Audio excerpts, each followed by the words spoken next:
Welcome to alpha classes. पिछले video में हम लोगों ने केमिस्ट्री के इतिहास के बारे में ब्रीफली अध्ययन किया और वहाँ पर हमने केमिस्ट्री के बारे में भी अध्ययन किया कि केमिस्ट्री होती क्या है। हमने सीखा किसी भी पदार्थ की संरचना, संगठन और उनकी आपस में होने वाली रासायनिक अपक्रियाओं का अध्ययन रसायन विज्ञान कहलाता है। तो आज देखते हैं कि यह पदार्थ होता क्या है। पदार्थ जिसको द्रव्य भी कहते हैं या मैटर के नाम से जाना जाता है। जब हम पदार्थ की बात करेंगे तो दो चीज़ें हमारे मस्तिष्क में आनी चाहिए।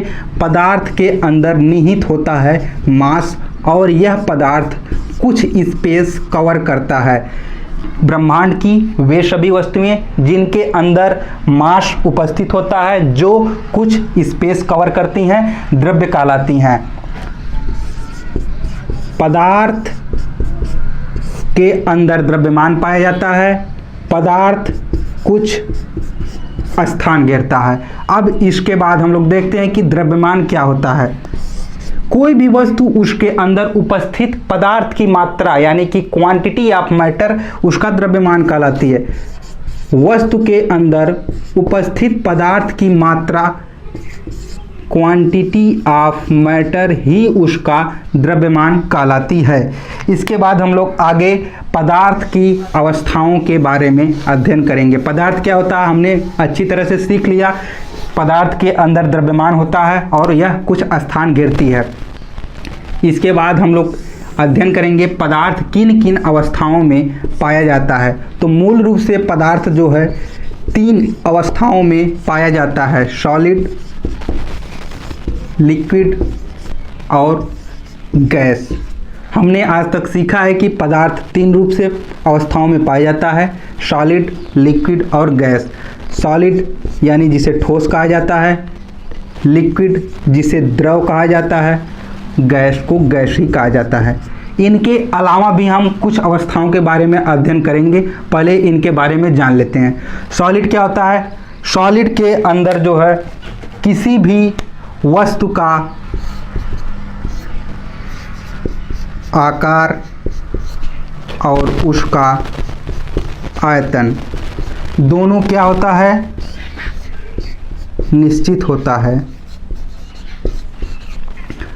सॉलिड, इसके अंदर वस्तु का आकार और आयतन दोनों क्या होता है? निश्चित होता है। आकार, उसका जो शेप होता है वह बदलता नहीं है। चाहे मार्कर ले लें, ब्लैक बोर्ड ले लें, वह उसी शेप में पाया जाएगा। अगर हम इसके शेप को बदलने का प्रयास करेंगे तो वह वस्तु में विकृतियां उत्पन्न हो जाएंगी, वस्तु में टूट जाएंगी। आयतन, उस वस्तु द्वारा घेरी गई स्थान को आयतन कहते हैं। तो यह दोनों ठोस में निश्चित होता है। जबकि अगर द्रव की बात करें तो इसका आकार हमेशा बदलता रहता है और इसका आयतन फिर भी निश्चित होता है। जैसे हम लोग देख लेते हैं, द्रव में जल को ले लेते हैं। जल के बारे में हम देखते हैं कि जब इसको किसी छोटे बर्तन में रखते हैं तो यह वहाँ पर उसका आकार ग्रहण कर लेता है। अगर इसको बड़े बर्तन में रखते हैं तो वहाँ पर इसका आकार चेंज हो जाता है। जब जल के आयतन की बात करें तो इसमें उसके द्वारा घेरी गई पदार्थ की मात्रा हमेशा जो है बराबर रहती है। यानी कि यहाँ पर आयतन निश्चित होता है लेकिन आकार जो ये अनिश्चित होता है। आकार, द्रव का आकार अनिश्चित होता है, आयतन इसका निश्चित होता है। ठोस में आकार, आयतन दोनों निश्चित होते हैं। गैस की ओर चलते हैं। गैस में देखते हैं तो गैस का आकार यानी कि इसका शेप और इसका आयतन, इसका वॉल्यूम, ये क्या होता है? दोनों अनिश्चित होते हैं। गैस के आकार और आयतन दोनों अनिश्चित होते हैं। यहाँ पर गैस को जिस भी पात्र में रखेंगे उसका आकार ग्रहण कर लेगी, यानी कि इसका कोई निश्चित आकार नहीं है। गैस के आयतन के बारे में देखेंगे, गैस का आयतन भी निश्चित नहीं होता। जब गैसें फैल जाती हैं आयतन कम हो जाता है। जब गैसें को एक जगह छोटे से पात्र में रखा जाता है तो आयतन इसका बढ़ जाता है। यानी कि आयतन भी निश्चित नहीं होता, आकार भी निश्चित नहीं होता। ठोस में आकार, आयतन निश्चित, द्रव में आकार अनिश्चित, आयतन निश्चित, गैस में आकार, आयतन दोनों अनिश्चित होते हैं। इसके बाद हम लोग देखते हैं कि ठोस, द्रव, गैस में अगर अंतर बताना हो तो एक और अंतर देखते हैं।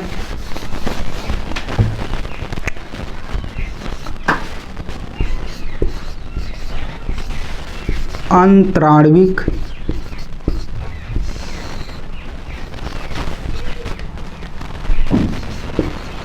स्थान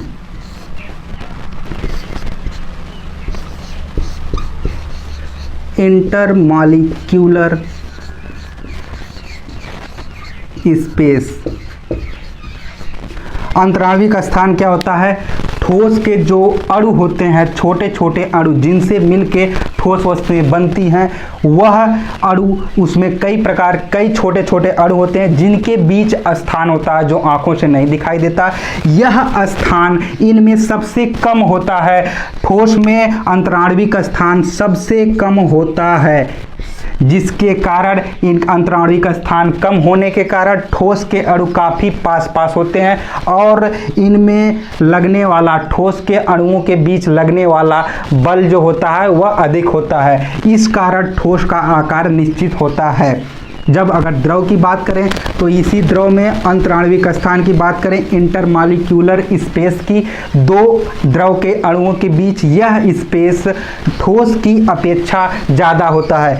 यह स्पेस ज़्यादा होने के कारण इनके दो अणुओं के बीच जो अंतराणविक बल लगता है वह ठोस की अपेक्षा थोड़ा सा कम लगता है। जब गैस की बात करें तो गैस में अंतराणविक स्थान बहुत ही ज़्यादा होता है। इसमें अंतराणविक स्थान ज़्यादा होने के कारण अंतराणविक बल जो है कि एकदम न के बराबर लगता है। आगे इसके बाद हम लोग अब चौथी अवस्था, पदार्थ की चौथी अवस्था के बारे में जानकारी प्राप्त करेंगे। अब तक हमने देखा कि पदार्थ की 3 अवस्थाएं थीं, ठोस, द्रव और गैस। तो आइए पदार्थ की चौथी अवस्था के बारे में देखते हैं। पदार्थ की चौथी अवस्था का नाम है प्लाज्मा अवस्था।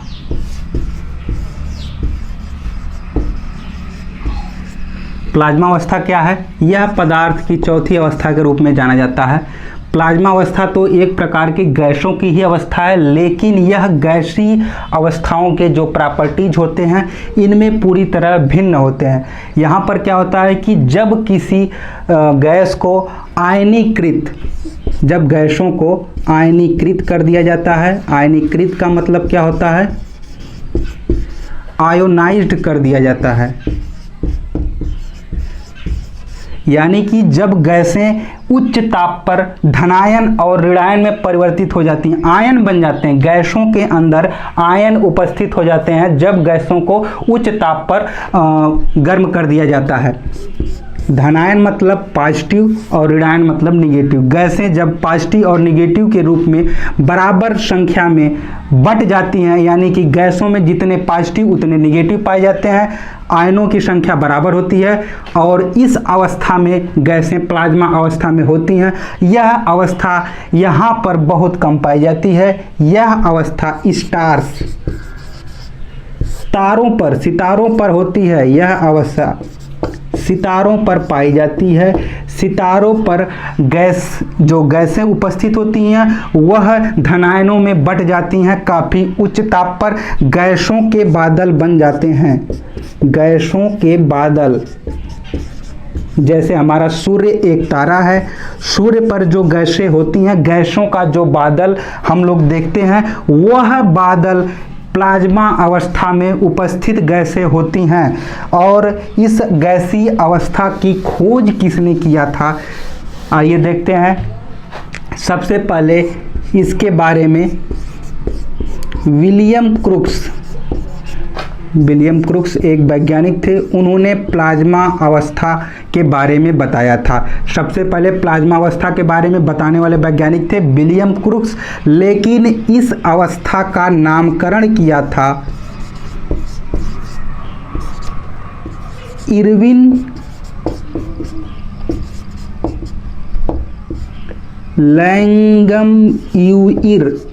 लैंगम-यूइर नामक वैज्ञानिक ने प्लाज्मा अवस्था का नामकरण किया था, नाम दिया था। तो दो अलग क्वेश्चन है। अगर ये पूछा गया कि प्लाज्मा अवस्था के बारे में सर्वप्रथम किसने बताया, तो तुरंत हम लोग नाम लेंगे विलियम क्रुक्स का। अगर वहीं ऑप्शन में दिया है कि प्लाज्मा अवस्था का नामकरण किसने किया, इरविन लैंगम-यूइर नामक वैज्ञानिक ने प्लाज्मा अवस्था का नाम दिया। इसके बाद देखते हैं एक और अवस्था के बारे में देखते हैं। पदार्थ की यह 5वीं अवस्था बोस आइंस्टीन कंडेंसेट यानी कि BEC, बोस आइंस्टीन कंडेंसेट के नाम से जानी जाती है। पदार्थ की पांचवी अवस्था बोस आइंस्टीन कंडेंसेट, हिंदी में बोलेंगे बोस आइंस्टीन संघनन के नाम से जानी जाती है। यह पदार्थ की पांचवी अवस्था है और इसके इतिहास के बारे में देखते हैं। इसकी खोज किसने की थी? तो बोस आइंस्टीन कंडेंसेट की अवधारणा सबसे पहले एक भारतीय वैज्ञानिक थे, सत्येंद्रनाथ बोस। भारतीय वैज्ञानिक थे सत्येंद्रनाथ बोस। इन्होंने सबसे पहले इस अवस्था के बारे में बताया था। इस अवस्था के बारे में इन्होंने केवल भविष्यवाणी किया था। उसके बाद इन्हीं की भविष्यवाणी पर काम करते हुए आगे आइंस्टीन ने इस अवस्था का नामकरण किया और एक जो है कि तगड़ा एक्सपेरिमेंट किया इस अवस्था के बारे में। सिद्ध होने के बाद, क्योंकि इसके बारे में सबसे पहले सत्येंद्रनाथ बोस ने अवगत कराया था, इसलिए दोनों लोगों का नाम इसमें है, बोस आइंस्टीन कंडेंसेट। यह गैसों की एक संघनन की अवस्था है जब गैसों को सबसे न्यूनतम ताप पर गर्म किया जाता है। सबसे न्यूनतम मतलब minimum possible temperature, minimum possible temperature यानी कि न्यूनतम संभव तापमान। इससे अधिक किसी भी वस्तु को ठंडा नहीं किया जा सकता। सबसे न्यूनतम संभव तापमान क्या है? 0 डिग्री केल्विन। 0 डिग्री केल्विन से भी नीचे किसी वस्तु को ठंडा नहीं किया जा सकता। और अगर सेल्सियस में देखेंगे तो इसी को -273.15 डिग्री सेल्सियस, 0 डिग्री केल्विन या -273.15 डिग्री सेल्सियस सबसे न्यूनतम संभव तापमान होता है। अगर किसी गैस को इस तापमान तक ठंडा कर दिया जाए तो उस गैस में उपस्थित सभी परमाणु आपस में जुड़कर एक परमाणु बना लेते हैं। सभी परमाणु एक परमाणु बना लेते हैं और यह अवस्था उस समय बोस आइंस्टीन कंडेंसेट कहलाती है, जो पदार्थों की पांचवी अवस्था है। तो आइए दोस्तों देखते हैं द्रव्य के प्रकार के बारे में। हम लोग देखते हैं द्रव्य के प्रकार। तो मुख्यतः इनको दो प्रकारों में विभाजित करते हुए हम लोग इनका अध्ययन करेंगे। जैसे कि पहला प्रकार हम लोग ले लेते हैं पदार्थ, सब्सटेंस, और दूसरा प्रकार लेंगे मिश्रण,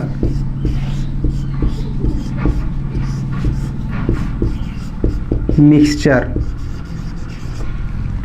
देखते हैं कि पदार्थ और मिश्रण एक दूसरे से भिन्न कैसे हैं। पदार्थ में हम लोग देखेंगे यहाँ पर जो जिन चीज़ों से मिल के पदार्थ बना होता है, वस्तुओं का अनुपात जिस रेशियो में बने होते हैं, एक निश्चित अनुपात होता है। वस्तुओं का एक निश्चित अनुपात होता है पदार्थ के अंतर्गत। और पदार्थों का निर्माण रासायनिक अभिक्रियाओं के फलस्वरूप होता है। पदार्थ एक निश्चित अनुपात में पाए जाते हैं और इनका निर्माण रासायनिक अभिक्रियाओं के फलस्वरूप होता है। मिश्रण का सीधा इससे उल्टा रूप है। मिश्रण में यह अनुपात निश्चित नहीं होगा और इसी मिश्रण में रासायनिक अभिक्रियाओं के फलस्वरूप इनकी उत्पत्ति नहीं होगी। केवल कुछ वस्तुओं को मिला देंगे, मिश्रण बन जाएगा। ना कोई निश्चित अनुपात होगा, ना कोई रासायनिक अभिक्रिया होगी। अब देखते हैं कि यह पदार्थ किन किन और पार्ट्स में पाया जाता है, किन किन प्रकारों में पाया जाता है। तो यह पदार्थ दो प्रकारों में पाया जाता है, एलिमेंट और कंपाउंड। एलिमेंट जिसको तत्व कहा जाता है, कंपाउंड यौगिक कहलाता है। तत्व क्या होता है? जब कोई पदार्थ एक ही प्रकार के अणुओं से मिलकर बना हो, यानी कि समान प्रकार के अणुओं से निर्मित वह पदार्थ तत्व कहलाता है। जैसे ऑक्सीजन ले लिए या फिर नाइट्रोजन ले लिए। ऑक्सीजन का रासायनिक सूत्र होता है O2, यानी कि ऑक्सीजन के दो अणु मिलके ऑक्सीजन गैस का निर्माण करते हैं, तो यह ऑक्सीजन एक तत्व होगा क्योंकि दोनों ही ऑक्सीजन के अणु हैं। नाइट्रोजन गैस, नाइट्रोजन के 3 अणु यानी कि समान प्रकार के अणु मिलके नाइट्रोजन गैस का निर्माण करते हैं, तो नाइट्रोजन गैस भी एक तत्व होगी। लेकिन अगर कंपाउंड की बात करें, जैसे 2 या 2 से अधिक तत्वों, वह तत्व एक ही प्रकार का नहीं होना चाहिए। मतलब तत्व तो एक ही प्रकार के होते हैं, लेकिन तत्व के अलावा कोई दूसरे प्रकार का तत्व भी उसके साथ मिला हो। जैसे H2O की बात करते हैं, जल, इसमें हाइड्रोजन के 2 अणु हैं और एक ऑक्सीजन का अणु है। अनुपात तो इनका एक निश्चित है, 2:1। हाइड्रोजन और ऑक्सीजन का अनुपात 2:1 है, लेकिन 2 प्रकार के तत्व हो गए, एक हाइड्रोजन तत्व हो गया और एक ऑक्सीजन। 2 प्रकार के तत्वों का एक निश्चित अनुपात में मेल हो रहा है, तो यह कंपाउंड कहलाएगा। इसके अलावा और ले लेते हैं CH3CHO। यहाँ पर कार्बन है, हाइड्रोजन है और ऑक्सीजन है। कार्बन 2 कार्बन, 4 हाइड्रोजन और 1 ऑक्सीजन, यानी कि 2:4:1। अनुपात तो निश्चित है, लेकिन यहाँ पर कई प्रकार के 2 से अधिक तत्व हैं, तो यह भी कंपाउंड के अंतर्गत आएगा। अब देखते हैं कि यह जो तत्व है कितने प्रकारों में पाया जाता है, एलिमेंट के कितने टाइप्स होते हैं। तो एलिमेंट के मुख्यतः 3 टाइप्स होंगे, धातु, अधातु और उपधातु। यानी कि मेटल हो गए, नॉन मेटल हो गए और मेटेलॉइड। धातु, अधातु और उपधातु यह तत्व के प्रकार हैं। इन सभी में एक ही प्रकार के अणु पाए जाएंगे। इसके आगे कंपाउंड के बारे में जान लेते हैं। हम लोग जानते हैं कि ऑर्गेनिक कंपाउंड होता है और इनऑर्गेनिक, ऑर्गेनिक कंपाउंड और इनऑर्गेनिक। ऑर्गेनिक कंपाउंड के बारे में हम लोग पिछली वीडियो में देखे थे कि कार्बन के बारे में जितने भी कार्बन की श्रृंखलाएं से बनकर यौगिक बनते हैं ऑर्गेनिक कंपाउंड कहलाते हैं। इनऑर्गेनिक कंपाउंड में कार्बन के अलावा बनने वाले सारे यौगिक इनऑर्गेनिक कंपाउंड में बनते हैं। आगे हम लोग देखते हैं कि धातु, अधातु और उपधातु के बारे में एक पूरा विस्तृत चैप्टर है, तो समय को न गंवाते हुए हम लोग उस पर बाद में आएंगे। इस समय आगे देखते हैं कि इनके अलावा मिश्रण की ओर चलते हैं। कितने प्रकार होते हैं मिश्रण में? तो मिश्रण के भी 2 प्रकार होते हैं, होमोजीनियस और हेट्रोजीनियस। होमोजीनियस जिसको समांगी मिश्रण कहा जाता है, हेट्रोजीनियस विषमांगी मिश्रण। समांगी मिश्रण, सबसे पहले देख लेते हैं मिश्रण होता क्या है।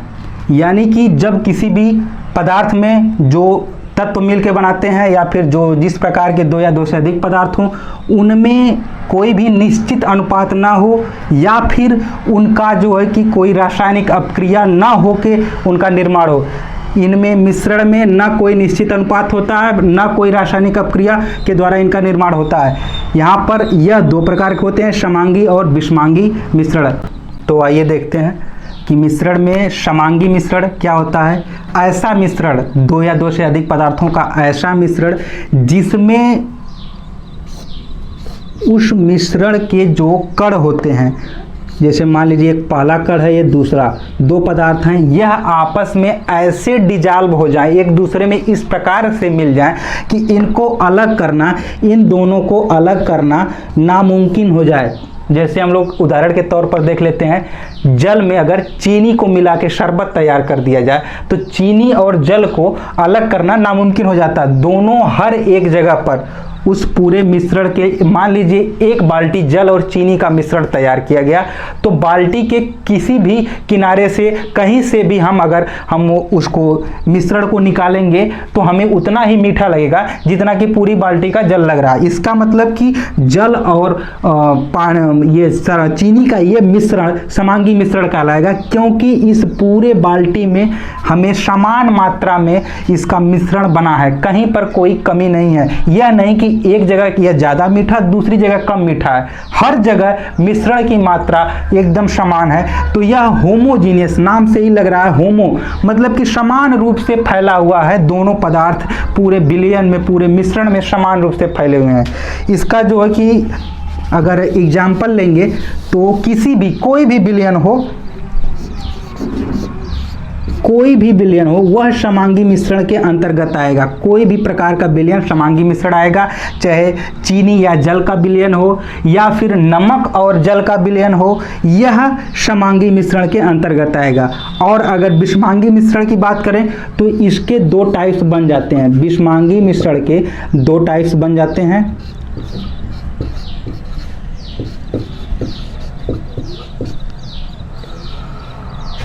एक टाइप का नाम निलंबन और दूसरे का नाम कोलायड है। निलंबन और कोलायड, यह निलंबन क्या होता है? निलंबन के बारे में हम लोग जानकारी लेंगे। जब भी कोई मिश्रण तैयार किया जाए जिसमें विषमांगी मिश्रण की बात कर रहे हैं, यहाँ पर समांगी में तो आपस में घुल जाते थे, हर जगह विलयन की मात्रा समान होती थी। विषमांगी में विलयन की मात्रा अलग होगी, कहीं पर कोई दोनों तत्वों का मान अधिक होगा तो कहीं पर कम होगा। इनमें अब निलंबन देखते हैं कि निलंबन में क्या होगा कि 2 या 2 से अधिक मिश्रण जब तैयार किया जाएगा पदार्थों का, तो उसमें कहीं पर बड़े बड़े कण मिले तो कहीं कहीं पर छोटे कण मिले। जैसे अगर हम लोग घर बनाते हैं तो उसमें बालू और जल और सीमेंट मिलाते हैं, तो बालू और जल का मिश्रण समान रूप से नहीं होता। कहीं पर जल तलहटी में नीचे ज़्यादा बैठ जाता है तो ऊपर कुछ कठोर भाग होता है, यानी कि यह मिश्रण इस तरह से विलयन की तरह तैयार नहीं हो पाता, पूरी तरह से नहीं मिल पाता। अलग अलग जगह पर मिश्रण की मात्रा कम या ज़्यादा होती है, तो यह निलंबन के अंतर्गत आएगा। जब मिश्रण सही से नहीं बन पाए, हर जगह इसकी मात्रा कम या अधिक हो, तो निलंबन कहलाता है। और कोलायड क्या होता है? कोलायड में विषमांगी मिश्रण ये भी है, यहाँ पर भी जो है कि मिश्रण समान रूप से नहीं बनेगा, लेकिन निलंबन में मिश्रण के जो पार्ट होंगे वह बड़े होंगे, कोलायड में छोटे पार्ट होते हैं। कोलायड में भी मात्रा समान नहीं होती, लेकिन यहाँ पर बालू हमें आसानी से दिख जाता है, जल भी दिख जाता है, बालू का पार्ट बड़ा है। कोलायड में क्या होता है, जैसे दूध ले लेते हैं, दूध में मक्खन छिपा होता है, लेकिन यहाँ पर पता नहीं चलता कि कहाँ पर मक्खन है कहाँ पर दूध है, लेकिन यह पूरी तरह से डिजॉल्व नहीं हो पाता। कहीं पर मक्खन की मात्रा ज़्यादा रहती, जब उसको मक्खन निकाला जाता है तो कहीं से मक्खन ज़्यादा निकलता है, कहीं से कम निकलता है, तो यह कोलायड के अंतर्गत आएगा। विलयन के बाद हम 2 चीज़ें और देख लेते हैं, विलेय और विलायक। विलेय क्या है? विलेय मतलब जो विलयन बनाते समय वह 2 चीजें जिनसे विलयन तैयार होता है, उसमें जो चीज कम मात्रा में होती है और दूसरे वाले में घुल जाती है वह विलेय कहलाती है। इसको आसानी से समझेंगे, जैसे कि शरबत बना रहे हैं हम लोग चीनी और पानी का, तो पानी की मात्रा स्वाभाविक है हम लोग ज़्यादा लेंगे, पानी की मात्रा ज़्यादा लेंगे और चीनी की मात्रा कम लेंगे। चीनी जो है घुल कर पानी में घुल जाएगी, यानी कि चीनी विलेय का काम कर रही है और यह पानी विलायक का काम कर रहा है, जो पूरी चीनी को अपने अंदर डिजॉल्व कर ले रहा है। तो इसके बाद आगे की ओर बढ़ते हुए हम लोग आगे क्या बढ़ेंगे, यहीं पर बात को समाप्त करते हैं और इसी के साथ ये वाला क्लास मैं ख़त्म कर रहा हूँ। धन्यवाद, हमारे साथ जुड़े रहिए।